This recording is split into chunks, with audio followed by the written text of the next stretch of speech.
The State Department tonight agreeing to turn over all of Hillary Clinton's schedules by mid-October. The move marks a stunning reversal. Previously, the State Department told the Associated Press that it wouldn't be fully releasing the minute-by-minute schedules until after the election. The AP last week reported that more than half of the meetings that then Secretary of State Clinton took with people outside the government were with Clinton Foundation donors. Joining me right now with their thoughts on all of it, Washington Times columnist Charlie Hurt and attorney and radio talk show host Ebony Williams. Both are Fox News contributors. Good to have you both here. Ebony, good to be with you, Trish. This does not seem good for her. I mean, in other words, if there's more evidence here that she was taking meetings with people that were foundation donors, how's that going to play politically? Politically, it looks a mess. It's why her numbers are at 56% unfavorable, lower than they've ever been in her 20-some-odd political career. Here's the problem. It has all this, she says herself, it's a lot of smoke, no fire.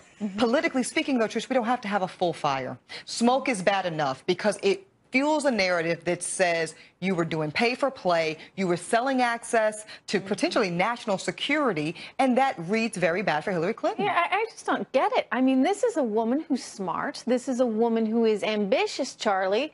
I mean, she had to have known that this sort of thing would come back to haunt her, and yet she did it anyway.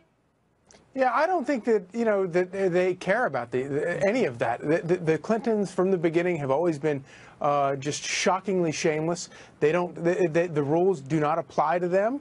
And that line from her with CNN earlier this week or late last week talking about how, yeah, there's all this smoke, but there's no fire. Well, the smoke had to come from somewhere, and it's obviously coming from all these emails that are coming out. And they're not coming out because the Clintons wanted them to come out. They have stalled at every step of the way. And of course, we saw, earlier this week where the Clintons they complained about that AP report.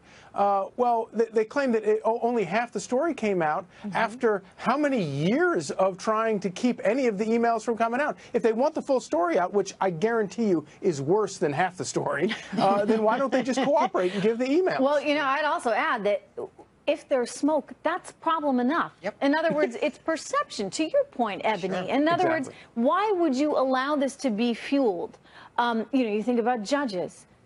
You're an attorney by background. That's right. A judge on a federal case, if he or she were to have absolutely right. stock in a company that he or she had to make a decision on, he or she recuses himself. I mean, why was there not more of a Chinese wall between this foundation and the State Department? Here's my guess, Trish. They've decided that whatever benefit they gained from this dynamic was worth it. I mean, that's the only reasonable conclusion any of us can make. Wow. Well, that's scary. That's scary, but that's the only thing that makes sense. Certainly, like you said, she's not new to the game. It's not like she's a rookie here. You know the way this is going to read, how it's going to look, and yet you did it anyway. So in other words, she's either really stupid or she's crooked. Which we know she's not stupid, right? I think we know that, even if we don't like what she's done. She's not a dummy. So she's decided and probably had a whole team of lawyers and advisors to say, this is how far you can go without actually crossing the line.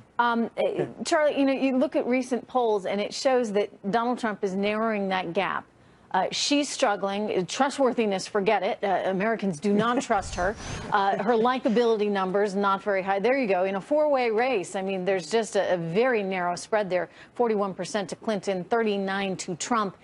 Is it because of the foundation? I mean, because of the media's recent focus on this, you know, alleged pay-to-play scheme that she's suffering? I think to some degree, but the problem is that, you know, she's been in the public eye for 2.5 decades on the national scene, and the real problem is that all of this is stuff that just sounds so familiar, and it sounds so Clinton, and and I've never thought, I mean, I've always thought that she'll never get rid of her negatives. Those things are so, they're such hard numbers. Donald Trump has terrible negatives. So she's never going to get rid of them. The question is, are they going to keep getting worse?